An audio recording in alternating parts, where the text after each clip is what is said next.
When you look at this picture, do you see a photograph? Although the elements within it are photorealistic, they're organised and composed in a way that we realise can't be true. The moon's too big. The swing looks like it's going to collide with the trees as it swings back. It's obviously been digitally manipulated. With this picture, it's more of an optical illusion. Although the elements are still organised in a questionable way, we can sort of see that it's been done in front of camera rather than being generated by a computer. So does that make the first image less acceptable? Should we be offended if it's being labelled as a photograph? In this video, I'm going to share with you my thoughts, and I'd love to hear your thoughts in the comments section below too. When I first learned about photography, I'd like to say that I learned about it in a very traditional way. I started off by gaining an understanding of light and how it works, and then I went on to realise how we can set our cameras manually to manage that light, to create a perfect exposure and a desired effect. I learnt how composition can help us to guide people to what we want them to see, and how form elements can create context and add mood to our finished photographs. Since then, this photograph has earned the photographer 60 million likes on social media. This photograph has earned the photographer millions of dollars. And that chap over there, he doesn't call himself a photographer obviously, but yet he's the most followed individual on the photography platform Instagram. Has the world gone mad? Back in 1917, in Cottingley near Bradford, right here in Yorkshire, two sisters made a photograph that would take the world by storm. To all intent and purpose, they proved that fairies exist.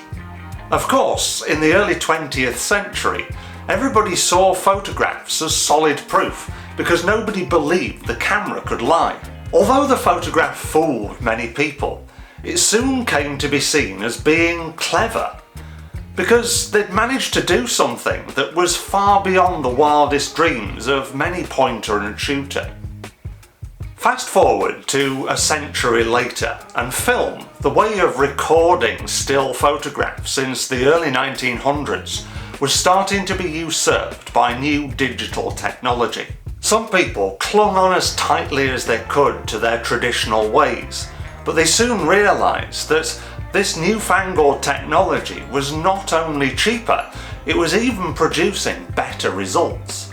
Soon, Photoshop came along and mixed things up even further.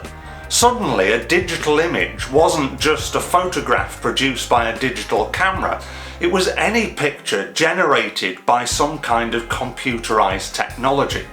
And in 2008, the word Photoshop was added to the dictionary as a verb for manipulating a photograph. So, does that make this picture any more or less valid or acceptable? To be honest, these are two words that I really struggle with when they are related to photography.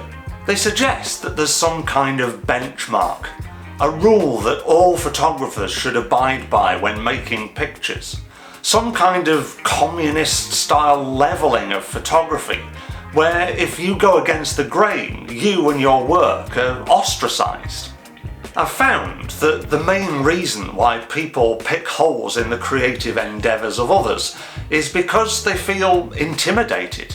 When we put so much time and effort into learning and practicing something as wide and as deep as photography, if somebody comes along and does something in a different and maybe even slightly better way, or doesn't even lift a finger and produces a masterpiece, then we're automatically going to start feeling cheated. The truth is, the world is forever changing, and with the fast-paced development of technology, it can be really difficult to keep up. The things that we learnt about photography and the way that we learnt them is still relevant, but as the world of photography moves on, it's up to us whether we stick with what we know or move with it. So does that mean that I'm telling you to forget how a camera works and become a Photoshop master and the future will be bright? No, absolutely not. To be a good photographer, we need to realise two things. Firstly, we need to keep abreast of what's going on. We can't just learn the basics of aperture, shutter speed, ISO and composition and hope to make our names as the next best photographer. We need to keep our eye on trends. If somebody does something in a different way to what we're used to, we need to try and understand why, rather than label what they're doing as invalid. We need to keep learning and keep our minds as open as we possibly can. Secondly, we need to be true to ourselves. We can take influences from other places, but ultimately the photographs that we make must be our own, not copies of our idols and peers, and certainly not pandering to the social media algorithm. To be honest, I couldn't give two flying pheasants whether you call this a photograph, digital art, a composite image, or anything else for that matter.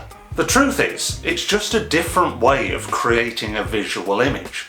It might not be the way that I would do things, it might not be the way that you would do things, but that doesn't mean that we need to get all defensive of our own ways of creating and chastise people for doing things in a different way, because who's to say that the way that we do it is right? There's always going to be people doing things differently to us, and there's always going to be people that are better at doing those things than we are, but that doesn't make them or you any less of a photographer.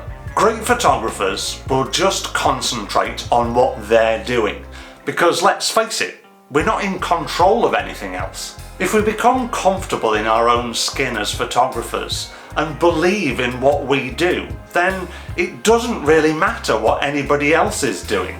There's no right way or wrong way to make photographs, just your way.